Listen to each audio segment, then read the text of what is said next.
El día de hoy vamos a hablar sobre la ley de Coulomb, pero ya no en el vacío, sino en un medio diferente al vacío. Vamos a ver qué pasa o qué sucede cuando las cargas eléctricas están interactuando en un medio que no sea el vacío.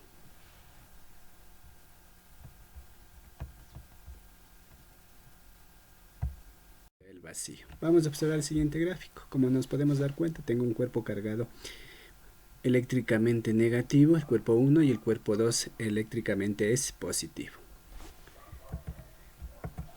¿Sí?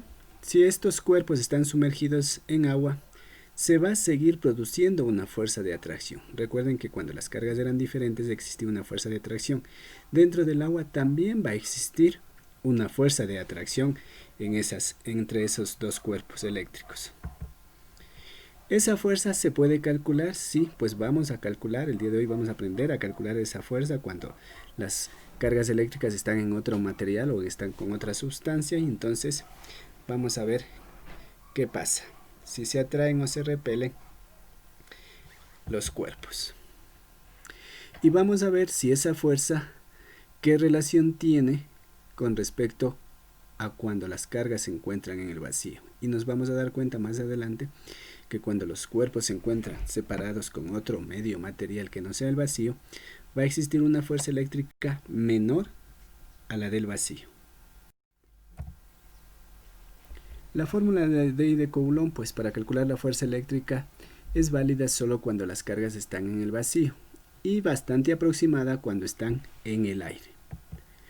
Si entre las cargas existe una sustancia o medio aislante, la fuerza de interacción sufrirá una disminución dependiendo del medio. Entonces aquí podemos aclarar que cuando las cargas eléctricas están interactuando en otro medio o en otra sustancia, la fuerza eléctrica, sea de atracción o de repulsión, va a sufrir una disminución con respecto al vacío. La relación que existe entre la fuerza eléctrica de las cargas en el vacío y la fuerza eléctrica de estas mismas cargas sumergidas en otra sustancia o en otro medio recibe el nombre de permitividad relativa o coeficiente dieléctrico ER, que se lo representa mediante esa expresión matemática. Permeabilidad relativa es igual a la fuerza eléctrica en el vacío dividido para la fuerza eléctrica pero en otro material u otra sustancia, donde podemos observar que ER va a ser la permitividad relativa del medio, no tiene dimensiones, por eso se dice adimensional. F es la fuerza eléctrica entre las cargas en el vacío y F' es la fuerza eléctrica entre las mismas cargas pero colocadas en un medio o una sustancia diferente.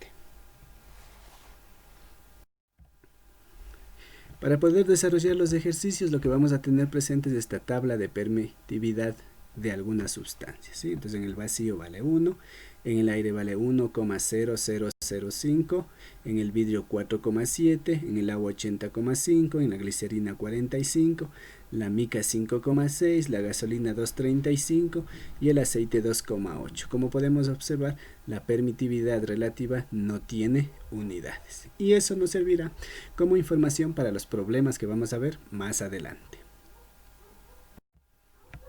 Vamos a ver el primer ejercicio. Me dice, ¿cuál sería la fuerza eléctrica si dos cargas de Q1 es igual a menos 2 microcoulombios y Q2 igual a menos 6 microcoulombios se encuentran sumergidas en gasolina a una distancia de 20 centímetros entre ellas? Una vez que está leído y analizado el ejercicio, vamos a sacar los datos. Como datos tenemos que la carga 1 vale menos 2 microcoulombios. Aquí está, carga 1 menos 2 microcoulombios igual a menos 2. La micra, como se mencionó anteriormente, ya sabemos que vale 10 a la menos 6. Entonces me queda menos 2 por 10 a la menos 6. La carga 2 me dice menos 6 microcoulombios igual a menos 6 en vez de la micra por 10 a la menos 6 coulombios. La distancia R, 20 centímetros, que transformados a metros me da 0,2 metros. Recuerden que un metro tiene 100 centímetros. Elimino los centímetros. 20 por 1 dividido para 100 me da a 0,2 metros. La permeabilidad relativa, haciendo referencia a la tabla que mostramos anteriormente, de la gasolina es 2,35. Y nos pide que calculemos la fuerza que existe entre esas cargas Q1 y Q2 en la gasolina. Calculamos la fuerza de las cargas en el aire utilizando la ley de Coulomb. Fuerza es igual a la constante en el vacío por carga 1 por carga 2 y dividido para distancia al cuadrado. Reemplazamos datos, en vez de la constante K, 9 por 10 a la 9 newtons metros cuadrados sobre coulombios cuadrados. En lugar de carga 1, vemos los datos, 2 por 10 a la menos 6 coulombios. En lugar de la carga 2, reemplazo el valor que está en los datos, 6 por 10 a la menos 6 coulombios. Y en lugar de la distancia, 0,2 metros al cuadrado. Resolvemos las operaciones y nos queda que fuerza es igual a 2,7 newtons. En este caso, en la fórmula no le hemos puesto los signos porque los signos nos permiten saber simplemente si la fuerza es de atracción o de repulsión. En este caso, como las dos cargas tienen signo negativo, entonces se trata de una fuerza de repulsión. Ya tengo calculada la fuerza de 2,7 newtons en el vacío. Necesitamos ahora calcular en la gasolina. Para eso utilizamos la ecuación de la permitividad, que me dice R es igual a fuerza eléctrica en el vacío sobre la fuerza, en este caso, eléctrica en la gasolina. Entonces vamos a despejar F', está dividiendo, pasa al otro lado a multiplicar. Entonces aquí está dividiendo, pasa al otro miembro a multiplicar, entonces me queda F' por ER igual a fuerza. Necesito F', que sería la fuerza eléctrica en la gasolina, por lo tanto, E está multiplicando, si está multiplicando pasa al otro lado a dividir. Entonces me quedaría fuerza dividido para ER. Y ya tengo, miren, la expresión para calcular la fuerza en la gasolina, reemplazo datos. F' es igual, fuerza en el vacío me salió 2,7 newtons y la permitividad de la gasolina es 2,35. Resuelvo las operaciones y me queda que la fuerza eléctrica prima es igual a 1,15 newton, ¿sí? Entonces aquí tenemos, miren, la fuerza eléctrica en la gasolina es de 1,15 newtons y como las cargas son iguales, es de repulsión. Si nos damos cuenta, podemos concluir que siempre, miren, en un material diferente al vacío, la fuerza de atracción o de repulsión va a ser siempre menor.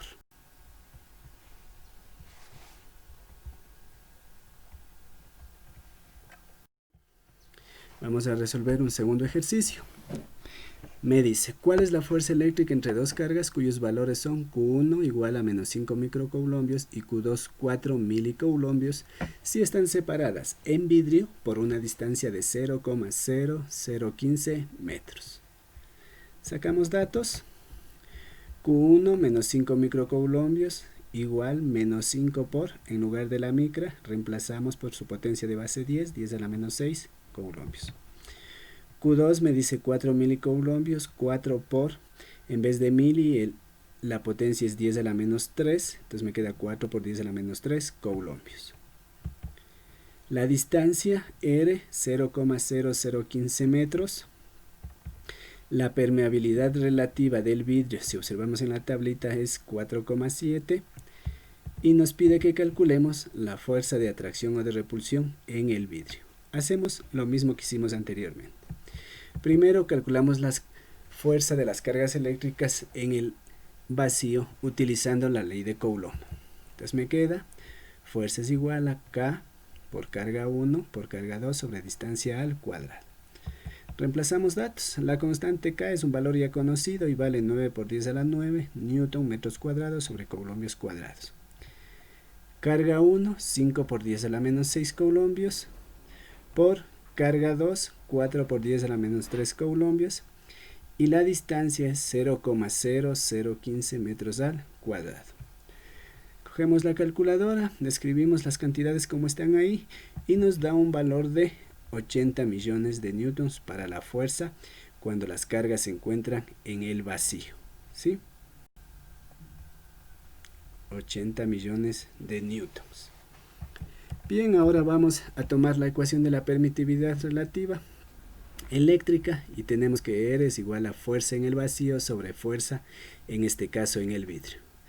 Despejamos F, está dividiendo, le pasamos al otro lado a multiplicar, miren, está dividiendo, le paso a multiplicar, despejo F', ER que está multiplicando, pasamos al otro miembro a dividir, y con eso reemplazamos datos. Me quedaría, en lugar de la fuerza, los 80 millones de newtons, y la permeabilidad relativa del vidrio, que era 4,7. Realizamos la división, 80 millones dividido para 4,7, me da un valor de 17.021.276,6 newtons, ¿sí? Entonces, igual que en el caso anterior, si comparamos la fuerza eléctrica en el vidrio con la fuerza eléctrica en el vacío, podemos dar cuenta que la fuerza en otro material o en otra sustancia siempre va a ser menor, ¿sí? Y en el vacío va a ser siempre mayor. Y con eso tenemos calculado la fuerza. En este caso, como las cargas son de diferente signo, la fuerza sería una fuerza de atracción. Sí, con eso tenemos aplicado los ejemplos donde nos permiten calcular fuerzas eléctricas en diferentes materiales que no sean el vacío.